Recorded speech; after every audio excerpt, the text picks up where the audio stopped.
to Legacy Wrestling Bash at the Beach. It's me, Mikey Bro here. This is Season 1, Episode 8 of Legacy Wrestling, and we're not going to waste any time here. We have a big angle to start the show. The show opens and lands on Mauro Ranallo and Aaron Stevens.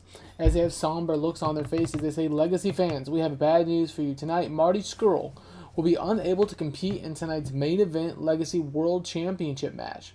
The camera shows Aaron Stevens nodding. Before the event, Marty was found laid out in the back.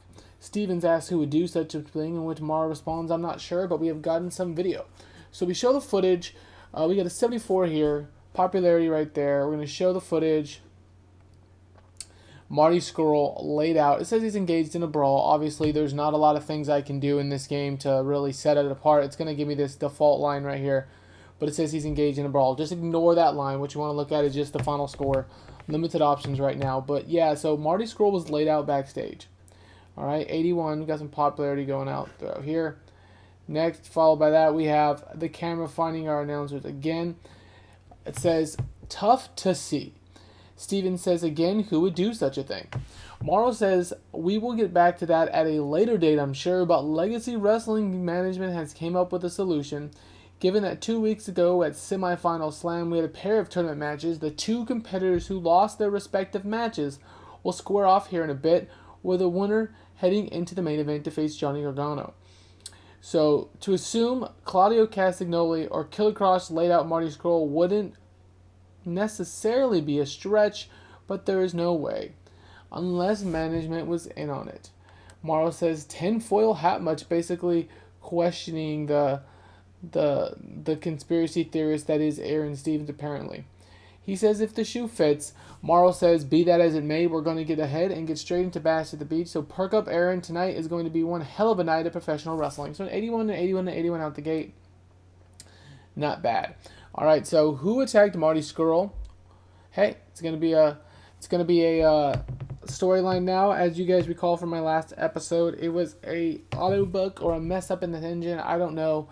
But it gave the win to Marty versus Claudio. And we're going to have to pivot there. So 81%. But did we pivot any further? Let's see. All right, Rotunda's going to make his entrance here. 76. It shows the pyros flaring up as Taylor Rotunda is shown making his entrance with the Legacy United States Championship over his shoulder and a microphone in hand as he makes his way down to the ramp. Rotunda says, first pay-per-view, first match. Of course, they call him the best wrestler in the entire promotion to open the show. I'm already carrying the show. The fans boo. Rotunda is being shown in the ring. He says, so officially, it's official time. The Taylor Rotunda Legacy United States Championship Open Challenge starts now. The fans boo. So who's it going to be? Again, the Legacy Open Challenge for the United States isn't something I'm going to copy much of, but it's something I made you out the gate until we start really laying out contenders here. So a 76 overall, and who's he going to face? Taylor Rotunda successfully retains his Legacy United States Championship over the Fallen Angel, Christopher Daniels. They enjoyed the special entrances. Taylor Rotunda was made to look like a threat in this match. So Rotunda gets a big popularity boost throughout. A 4, oh, the European fans love them some Taylor Rotunda. Christopher Daniels takes a little bit of a decline. He won't be back. He was here just for this event as we can, again, continue to build out our roster. But a 68% opening match here at Legacy Wrestling's pay-per-view event, Bash at the Beach. He defends it successfully. Alright, and in the next match, we have a 63 as Jeff Cobb and Diamond Kovac have gotten into it a bit over the past couple weeks. Just a good hard-fought match, 6.5 here, or 3.5 here. Jeff Cobb gets the victory here. 10-minute match, not terrible. Nothing to write home about. Just really filling out the card in the one match.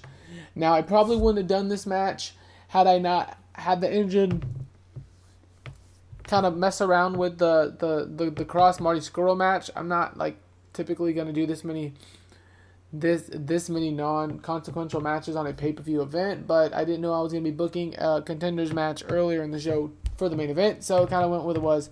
63, 3.5 star between Kovac and Cobb. Alright, next up we get a recap of Marty Scurll being laid out, so nothing more, nothing less. But Claudio Castagnoli and Killer Cross will pair off now to see who faces Johnny Gargano in the main event.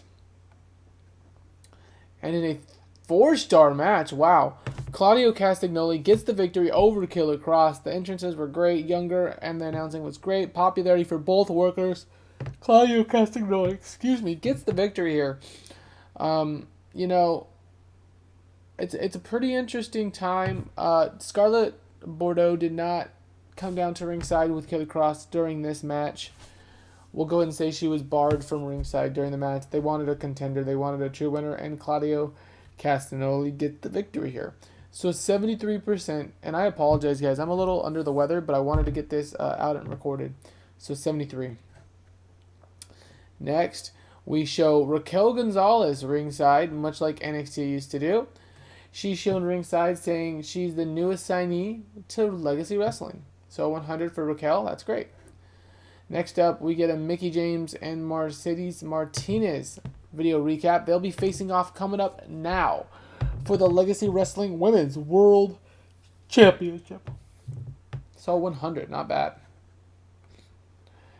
And in a match that saw the two workers work fantastic with one another, we have a 3-star match between Mercedes Martinez and Mickie James, where Mickie James becomes your Legacy Women's World Champion. Popularity throughout, except for Africa. Africa loves them some Mickie and hates them Martinez. I'm finding these popularity boosts pretty freaking hilarious across the board because they don't know where the rhyme or the reason is. 67%, but we've been at 3 stars or above the entire night. Alright, next up, we're going to get a video recap of Killer Cross and Scarlet Bordeaux earlier. He's going to make his way, that is Claudio, to face Johnny in the main event, and that should be a fantastic match. A 100 here. Should be a fantastic match. Speaking of them, though, we have Johnny Gargano backstage with Vita Scott. The camera picks up Johnny Gargano in the back with Vita. Vita, who's preparing to interview Johnny prior to his huge match. Vita asked Johnny earlier tonight, we got word that Marty Scurll was found out laid out cold and a match between Claudio and Killer Cross was made. The winner facing you in the main event. The fans cheer. We know now, though, that Claudio got the victory and you'll be facing him in the main event. How does this change your strategy given you had no time to prepare? Johnny nods. Well, it changes a lot, says Johnny, to be honest, but what doesn't change is any excuses that may or may not have been built in. This is the big one, Vita. The winner go home one, Vita. This is the one that at the end of the day you get measured up against. I can promise you if I win this tonight, though, Vita, I would give it my all. And Lord willing, Johnny Wrestling will walk away your Legacy Wrestling World Champion. Johnny nods to Vita and she says, thanks. So we're going to end it there with Johnny getting ready to take on Killer Cross, prepping up, hyping up, doing his bands. He's getting ready to go here. 76th segment. All right, we have Axel and Damo winning the Legacy World Tag Team Championships against Insanity. That's Insanity Legacy. Insanity, Axel and Damo defeating Cash and Dax, FTR. They took a pretty big drop across, 1 point across the entire world, but we got a 2-point bump for Insanity, formerly Sanity. And, excuse me, we have an interference from Akam and Razor, the Legion of Pain. That's right, the Legion of Pain. 3-star here, 70 overall. Some of my favorite NXT tag teams of all time getting back into it here in a new promotion, and this should be a fantastic program between FTR and the Legion of Pain and Insanity. I'm looking forward to it. So 70 here. Alright, a video is now shown involving all the workers who partook in the Legacy Wrestling World Championship Tournament. Alright, should be a good one, because for those of you who know, it's coming up next. The main event of our evening, the Bash at the Beach Championship match. Gargano, Claudio. Hopefully we can get above and get our best match ready of all time. Between these two, I think they give us the best chance on the actual promotion to get that, so let's see. In the main event, Claudio Castagnoli, 76 overall, 4.5 star. Wow, gets the win over Johnny Wrestling, over Johnny Gargano. Claudio Castagnoli is your new Legacy first ever world champion by aiming to steal the show. The Shirkers really up their game. A 76 overall, 4.5 star match. So the match was great. They're not quite over yet, but they're going to get there based with performance like this. Popularity boost without. Let's see what we got. The two put on a hell of a 30-minute match. Excellent. Our top show to date was a 73, and now we have a 74. We gained an extra 0.10 in popularity across the board. So there you have it. The Legacy Bash at the Beach final results. Marty Scurll was taken out. Taylor Rotunda defeated Christopher Daniels. Cobb and Kovac kind of had a little one-off match here. Claudio defeats Killer Cross as the two were put back in to see who would get into the main event. Mercedes is your champion. We have FTR, Insanity, fighting it out, only to see the Legion of Pain come in and ruin that one and help get Insanity the championships. And we see the tournament ending with Claudio Castagnoli double dipping, wrestling almost an hour in the evening, beating Johnny Gargano for the championship. Guys, thanks for watching Bash at the Beach. Let me know what you thought. I have so many more ideas coming up. The next Slam is going to be a fun one as well, as we start to really bring in some of these new workers that I've brought in, cycle some of the old people out. Well, not old, but the people that we started with early on. But until next time, it is me, Mikey Bro, wishing you a glorious rest of your day, and I can't wait to see you back next week. Well, next week and next week's time for Slam Wrestling. Have a blessed one, everyone.